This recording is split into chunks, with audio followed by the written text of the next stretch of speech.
Here is the essay, Introduction, Archimedes of Syracuse, a towering figure of Hellenistic science, bequeathed to posterity a remarkable treatise entitled On Floating Bodies, composed around 260 BC. This work represents a signal achievement in the application of mathematics to physical phenomena, predating modern hydrostatics by nearly 2 millennia. This essay undertakes a detailed examination of on-floating bodies, focusing intently on evaluating the validity and implications of its core claims as presented within the text itself, rather than providing a general overview of Archimedes' life or the broader context of ancient science. We will engage in a sustained critical analysis of the specific arguments and propositions advanced within the work. Our method will be the section-by-section examination, identifying the central claims, dissecting their underlying logic, and assessing the evidence adduced in their support. This close reading will illuminate the strengths and potential weaknesses of Archimedes' reasoning, revealing both the profundity and the limitations of his contribution to the understanding of buoyancy. Section 1 postulates and initial propositions establishing foundational principles. Archimedes opens on floating bodies by laying down a set of postulates concerning the properties of fluids and the behavior of solids immersed within them. These postulates form the axiomatic basis upon which the subsequent arguments are constructed. The first postulate asserts that a fluid is of such a nature that its parts are similarly pressed, a statement that encapsulates the concept of hydrostatic pressure. This is a crucial foundation for understanding how forces are transmitted within a fluid. The second postulate states that any body, heavier than the fluid, when let down into the fluid, will descend to the bottom, and the body will be lighter when weighed in the fluid than in the air by the weight of a volume of fluid equal to the volume of the solid. This introduces the notion of buoyant force, asserting that a body experiences an upward force equal to the weight of the fluid it displaces. Archimedes' postulates are remarkable for their clarity and concision. However, it is important to recognize their inherently idealized nature. They abstract away from the complexities of real fluids, such as viscosity and surface tension, which can influence the behavior of floating bodies. The subsequent analysis of the propositions will demonstrate the extent to which these initial assumptions affect the generality and applicability of Archimedes' conclusions. The initial propositions directly emerge from these postulates. Proposition 1 states that if a surface of a fluid is disturbed by any pressure, the parts of the fluid which are nearest to the pressure will be moved more than other parts further distant. The claim contains the genesis of principles of fluid dynamics, observing the pressure wave gradient that diminishes outward from the source. Section 2, Proposition 2, the equilibrium of a fluid at rest. Proposition 2 establishes that the surface of any fluid at rest is a sphere whose centre coincides with that of the earth. Archimedes bases this conclusion on the assumption that all parts of the fluid are equally pressed and tend equally in all directions toward the earth's centre. This establishes a fundamental principle the shape of the earth dictates the shape of still water. It is a simple claim, but it demonstrates a connection between the abstract principles and observable phenomena. The argument is elegant and persuasive, but its validity depends on several implicit assumptions. First, it assumes that the Earth is perfectly spherical. While this was a reasonable approximation in Archimedes' time, it is now known that the Earth is an oblate spheroid, slightly flattened at the poles. Second, it assumes that the density of the fluid is uniform throughout. In reality, the density of water varies slightly with temperature and salinity. These variations could introduce subtle deviations from a perfectly spherical surface. Despite these limitations, Archimedes' proposition provides a valuable insight into the relationship between gravity and fluid equilibrium, which offers the core principle to understanding sea levels and large bodies of water. Section 3, Proposition 3, the upward thrust on immersed solids. Proposition 3 is one of the most important in the treatise. It asserts that the weight of any solid lighter than a fluid, if the solid be immersed in the fluid,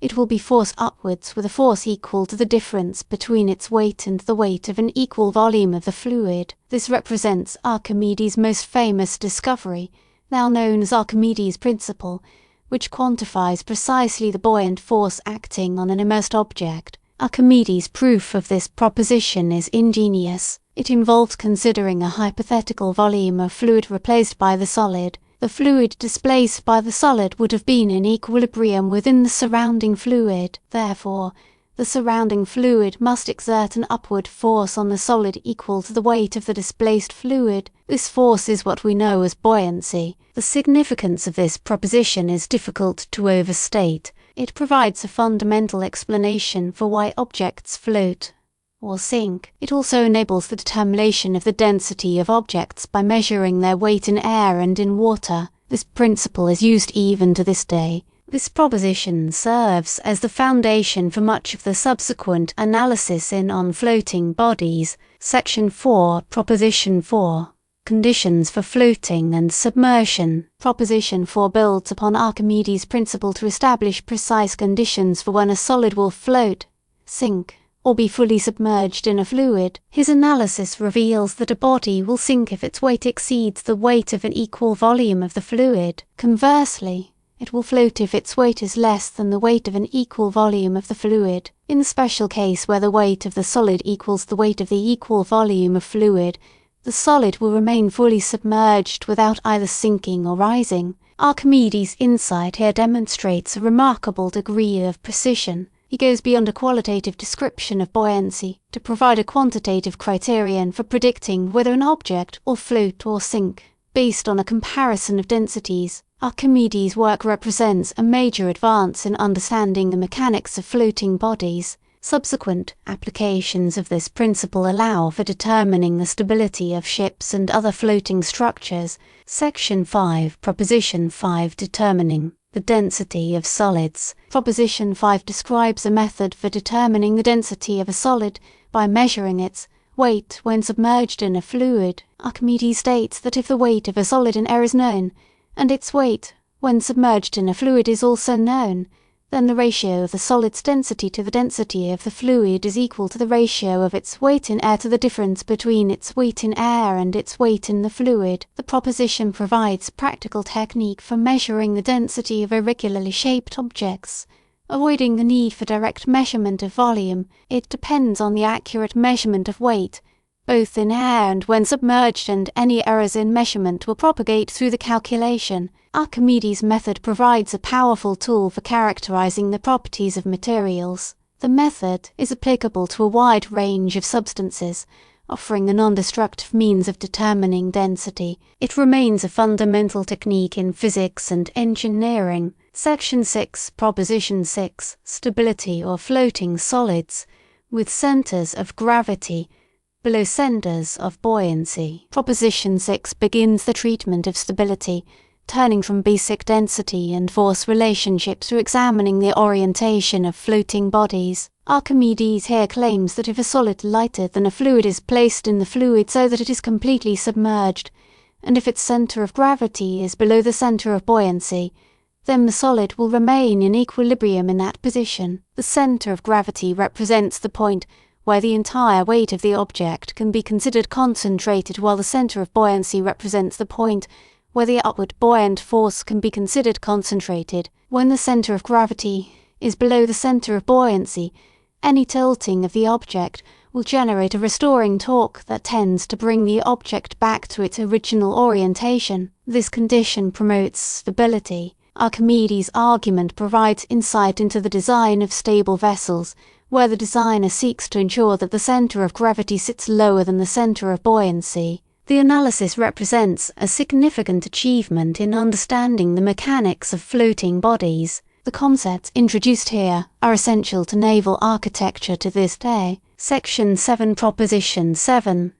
The torques acting on tilted floating solids. Proposition 7 expands the analysis of stability of floating bodies. It claims that when a floating solid is tilted from its equilibrium position, a torque is generated that tends to restore the object to its original orientation. The magnitude of this torque is proportional to the angle of tilt and the distance between the center of gravity and the center of buoyancy. Archimedes employs an insightful geometrical analysis to demonstrate the existence of this restoring torque. By considering the forces acting on the displaced fluid, he shows that the buoyant force and the weight of the object create a couple that opposes the tilt. This restoring torque is critical for maintaining stability, acting to counteract external forces that would otherwise cause the object to capsize. Archimedes' analysis here offers a deeper understanding of the dynamics of floating bodies. It provides a quantitative framework to evaluate the stability of different shapes and orientations, which is useful in designing ships and other floating structures. Section 8, Proposition 8, Stability of segments of spheres. Book 2 on floating bodies focuses specifically on the stability of segments of spheres floating in a fluid. Proposition 8 begins this exploration by demonstrating that a segment of a sphere, with its base either above or below the fluid's surface, will float in stable equilibrium if its center of gravity is below the center of the submerged portion of the sphere. This is a direct extension of the principles introduced in the previous propositions. Archimedes applies geometric reasoning to determine the position of the center of gravity for various segments of spheres. He then compares this position to the center of the submerged portion, establishing the conditions under which the segment will remain upright. This analysis is highly relevant to the design of ships with curved hulls. It provides insight into how the shape of the hull influences the stability of the vessel. Archimedes' investigation of spherical segments reveals a sophisticated understanding of the relationship between geometry, buoyancy, and stability. Section 9, Proposition 9, Determining equilibrium positions for specific sphere segments. Proposition 9 presents a calculation to determine the equilibrium positions of specific segments of spheres. When floating in a fluid, he explores the relationship between the height of the submerged section, the radius of the sphere, and the density of the sphere relative to the density of the fluid. Through geometrical analysis, he establishes a mathematical equation that relates these parameters. This equation allows for predicting the depth to which a spherical segment will sink in a given fluid. Archimedes employs a detailed geometrical argument, relying on the properties of circles and spheres to derive the equation. The complexity of the calculations underscores the mathematical rigor of his approach. The result provides a practical tool for determining the stability and flotation characteristics of spherical objects. Application can be found in the design of buoys and other floating devices. Archimedes' detailed mathematical analysis provides an impressive demonstration of the power of geometrical reasoning in solving practical problems. Section 10, Proposition 10, Stability of hemispheres. Proposition 10 focuses on the specific case of a hemisphere floating in a fluid. Archimedes demonstrates that a hemisphere will float in stable equilibrium with its curved surface either upward or downward. His analysis reveals that the position of the center of gravity for a hemisphere is such that it consistently lies below the center of buoyancy.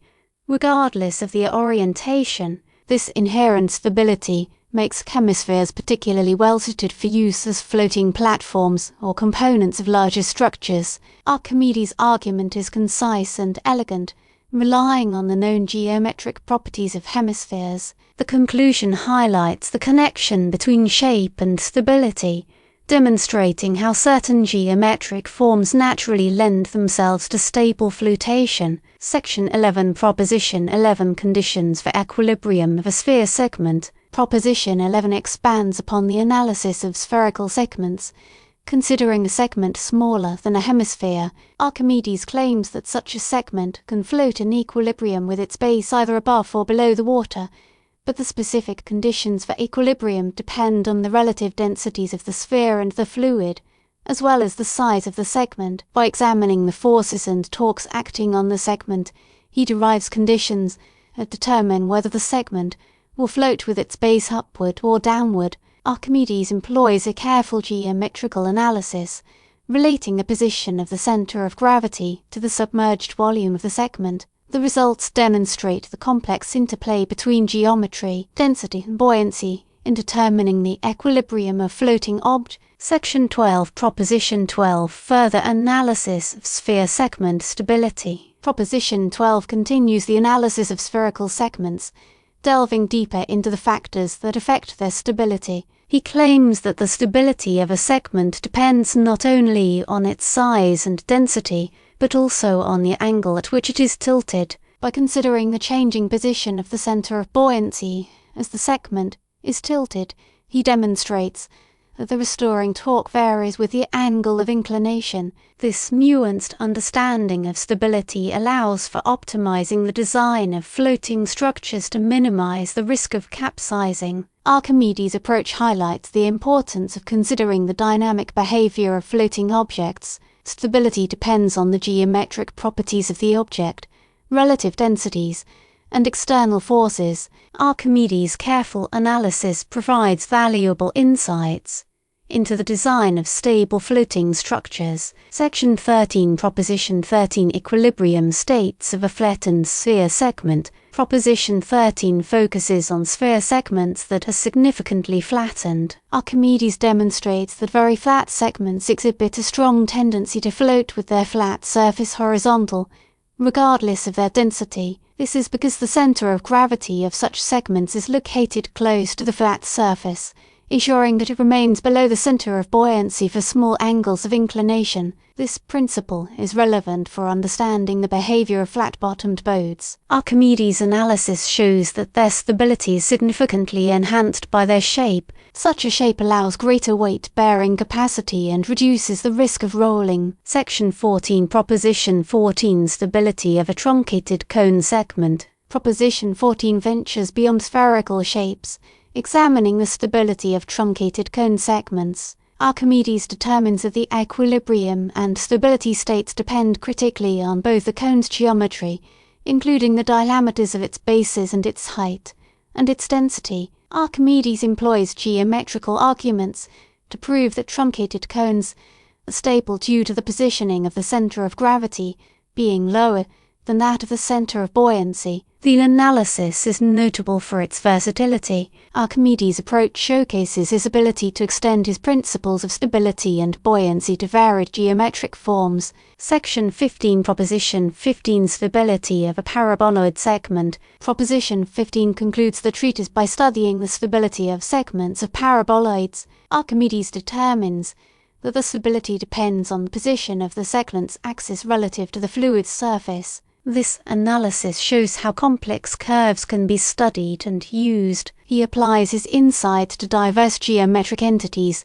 not only spheres and cones. Archimedes uses analytical methods to define various forms. He showcases, in each geometrical object, the connection between shape, density, and stability. Conclusion: Archimedes on floating bodies stands as a monumental achievement in the history of science. Through detailed and rigorous application of geometry and mechanics, Archimedes established the fundamental principles of buoyancy and stability, providing a quantitative framework for understanding the behavior of objects in fluids. Within its claims regarding buoyancy and stability, one discerns a profound capacity to abstract universal scientific principles from particular observations, forming the bedrock of modern scientific inquiry. While some of the assumptions underlying his analysis are idealized, and some of his geometrical arguments are complex, the work remains a testament to the power of mathematical reasoning in understanding the natural world. Archimedes on floating bodies offers a fascinating glimpse into the mind of one of the greatest scientists of antiquity. Its enduring significance lies not only in its specific results but also in its demonstration of the power of mathematical analysis to unlock fundamental physical principles.